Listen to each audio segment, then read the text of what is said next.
Naranpur police station વિસ્તારમાં પ્રેમ લગ્નની અદાવતમાં હત્યા. પ્રેમ લગ્ન કરનાર યુવતીના પરિવારજનોએ યુવકના પિતાની હત્યા કરી. ભાઈલાલભાઈ વાઘેલા અને કૈલાસબેન રોજમદાર તરીકે સફાઈ કામદાર છે. ભાઈલાલભાઈના પુત્ર શનિએ રાજુ પરમારની પુત્રી જ્યોત્સના સાથે પ્રેમ લગ્ન કર્યા હતા. જ્યોત્સનાના પિતા રાજુ અને તેમના પરિવારને પ્રેમ લગ્નને કારણે મનદુખ થયું હતું. બંને પરિવારો વચ્ચે અવારનવાર ઝઘડાઓ થતા હતા. રાજુ પરમાર અને તેનો પરિવાર અવારનવાર જ્યોત્સનાને પરત લાવવા માટે દબાણ કરતું હતું. ગત 30 તારીખના રોજ રાજુ પરમારની દીકરી જમાઈ ભાઈ સહિત ટોળું લઈને આવ્યા. આ ટોળાએ ભાઈલાલભાઈ વાઘેલા અને તેમની પત્ની કૈલાશબેનને ઉસ્માનપુરા મેટ્રો સ્ટેશન પાસેની રાણી વિસ્તારમાં માર માર્યો.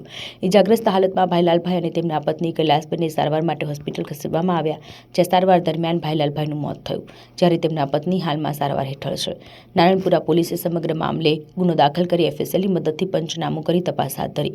પોલીસે મુખ્ય આરોપી રાજુ પરમાર, મહેશ પરમાર, લતાબેન, કલાવતી, જ્યોતિબેન, મહેશ રાઠોડ અને પ્રેમ પરમારની ધરપકડ કરી. એક આરોપી ફરાર છે. નારણપુરા પોલીસે કેસની વધુ તપાસ હાથ ધરી. કેમેરામેન વિનોદ પરમાર સાથે સત્યડે ન્યૂઝ, અમદાવાદ. વિગત એવી છે કે નારણપુરા પોલીસ સ્ટેશન વિસ્તારમાં આવેલા એક અમદાવાદ મ્યુનિસિપલ કોર્પોરેશનની ઓફિસમાં એક આઉટસોર્સમાં રોજમદાર તરીકે, સફાઈ કામદાર તરીકે કૈલાસબેન તેમજ તેમના પતિ ભાઈલાલભાઈ વાઘેલા એ બંને નોકરી કરતા હતા અને એમના પરિવારના સંતાનમાં નાનો દીકરો સની વાઘેલા જે છે એમને આ કામના આરોપી જે રાજુભાઈ પરમાર જે બાવરી જ્ઞાતિના છે, બક્ષીપંચ સમાજના હોય, એની નાની દીકરી જ્યોત્સના સાથે આશરે 4 વર્ષ પહેલા પ્રેમ લગ્ન કરેલા હતા. જે આ આરોપી જે છે એ અનુસૂચિત જાતિના સભ્ય છે અને આ બક્ષીપંચના સભ્યના હોય, જેથી આ બાબતમાં પ્રેમ લગ્ન કરવાથી દીકરીના પિતા રાજુભાઈ પરમારને તેમજ એના પરિવારના સભ્યોને મનદુખ થયેલું હતું. જેથી આ બાબતે એમને અવારનવાર નારોલ ખાતે રહેતા હોય ત્યારે પણ ઝઘડો તકરાર કરી અને લઈ જવાની કોશિશ કરી હતી. તે બાબતે અગાઉ જ્યોત્સનાએ પણ નારોલ પોલીસ સ્ટેશનમાં મદદ માગી હતી અને આ બાબતે કાર્યવાહી થયેલી હતી. તેમ છતાં આ કામના આરોપી પરિવારના સભ્યો આમને દીકરીને પરત સોંપી દેવા માટે બળજબરીથી દબાણ કરતા હતા. તેથી અમને ગઈકાલ આ 30 તારીખના રોજ આ બંને પતિ પત્ની કામ પર આવેલાની હકીકત જાણવા મળતા બે રિક્ષામાં બેસી અને રાજુભાઈ પરમાર તેમજ એમની દીકરી, એમના જમાઈ તેમજ એમના ભાઈ, એમના પત્ની અને એમનો છોકરો મહેશ બે રિક્ષામાં બેસી અને ત્યાં મેટ્રો સ્ટેશન જે છે આપણા અહીંયા ઉસ્માનપુરા મેટ્રો સ્ટેશનની બાજુમાં પંપ આવેલો છે ત્યાં ગઈ અને એમને લાકડીના ધોકા વડે માર મારી અને બંને પતિ પત્નીને પાછા રિક્ષામાં બેસાડી અને રાણી ડી માર્ટના મેટ્રો સ્ટેશનની બાજુમાં આવેલ જે મધર ટેરેસા આશ્રમની બાજુમાં ખુલ્લા મેદાનમાં અહીંયા પાસે પણ લઈ ગઈ. ત્યાં નીચે ઉતારીને ત્યાં પણ માર મારેલો. જે બાબતે મારામારીને ઝઘડો તકરારની અવાજ બૂમાબૂમ થતાં આજુબાજુના લોકો એકઠા થઈ જતા અમને ઈજાગ્રસ્ત હાલતમાં છોડી અને બંને નાસી ગયેલા હતા અને બંને પતિ પત્નીને ઈજા થયેલી હોય, જેથી અમને આ રાહદારીએ કોઈ રિક્ષા મંગાવી અને તેમના નારોલ ખાતેના ઘરે ગયેલા અને ત્યાં ઘરે બેસી અને તેમને વધુ પીડા થતાં સારવાર અર્થે 108 બોલાવી અને એલજી હોસ્પિટલમાં ગયેલા હતા અને એલજી હોસ્પિટલમાં સારવાર દરમિયાન ભાઈલાલભાઈ વાઘેલા જે છે એમનું સારવાર દરમિયાન મૃત્યુ થયેલ હતું અને આ કામના બીજા અન્ય એમના પત્ની કૈલાસબેન જે છે તેમને પણ શરીરે નાની મોટી ફ્રેક્ચર જેવી ગંભીર ઈજાઓ ધોકા વડે થયેલી છે. હજુ એ સારવાર હેઠળ હોસ્પિટલમાં દાખલ થયેલ છે.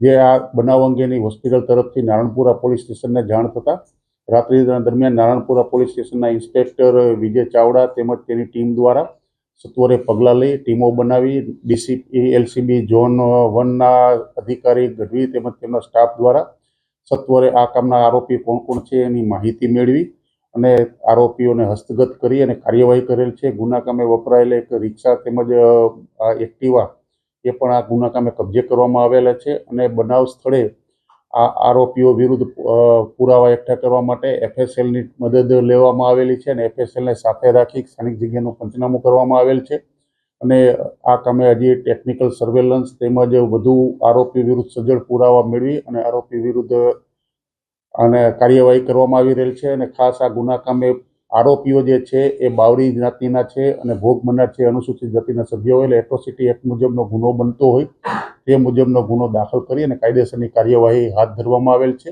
જે ફરિયાદમાં જણાવેલ આરોપીઓ 6 આરોપીઓ હસ્તગત કરવામાં આવેલ છે. એક આરોપી જ્યોતિ નામ છે જે હજી તપાસ દરમિયાન મળી આવેલ નથી. એમને શોધવાની કાર્યવાહી ચાલી રહેલ છે. આરોપીમાં એક જ રાજુભાઈ પરમાર છે તેમજ એમના ભાઈ જે છે ખાસ મહેશ પરમાર જે છે એમના પત્ની છે લીલાબેન, એમનો દીકરો છે, તેમજ કલાવતીબેન જે છે અને જ્યોતિબેન જે એમના ફરિયાદીના આરોપી નંબર 1 રાજુ પરમારની દીકરી થાય છે અને એનો જમાઈ મહેશ રાઠોડ છે એ રિક્ષા સાથે ગયેલો હતો અને પ્રેમ મહેશ પરમાર જે છે એ આરોપીનો ભત્રીજો થાય.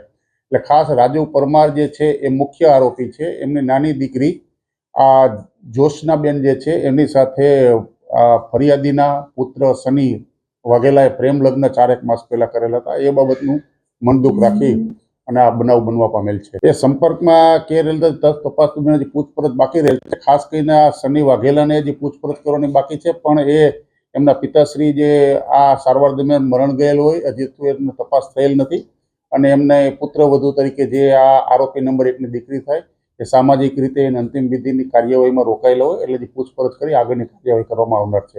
એમને કામમાં ખાસ બાવળીના જે છે ભલે મૂર્તિ બનાવવાનું તેમજ મચ્છી માર્કેટમાં મચ્છી વેચવાનું ને એનો વ્યવસાય છે અને બીજા આરોપી રિક્ષા ચલાવે છે, એટલે રિક્ષા ચાલક છે. બીજો કોઈ અલગથી સ્પેશિયલ અલગ ધંધો ખાસ કરતા હોય એવું નથી. બંને એકદમ મધ્યમ વર્ગના ફરિયાદી તેમજ આરોપી વર્ગ બંને એ પ્રકારના છે. હત્યાના ઈરાદે જ ગયેલા હતા. મનદુખ થયેલું હતું એટલે એમને મારવા માટે ગયેલા હતા અને માર મારેલો હતો લાકડીના ધોકા વડે. એટલે ખાસ કરીને વધારે ઈજા થઈ ગયેલી હતી એટલે સારવાર દરમિયાન મરણ ગયેલ છે. કોઈ વાઇટલ પાર્ટ ઉપર તપાસ દરમિયાન ઈજા થયેલ નથી, પણ હજી પોસ્ટમોર્ટમ કરવામાં આવેલું છે અને પોસ્ટમોર્ટમના રિપોર્ટને આધારે ખરેખર કઈ જગ્યાએ ઈજા થયેલ અને મૃત્યુનું ચોક્કસ કારણ શું છે તે આગળ જાણી અને કાર્યવાહી થનાર છે.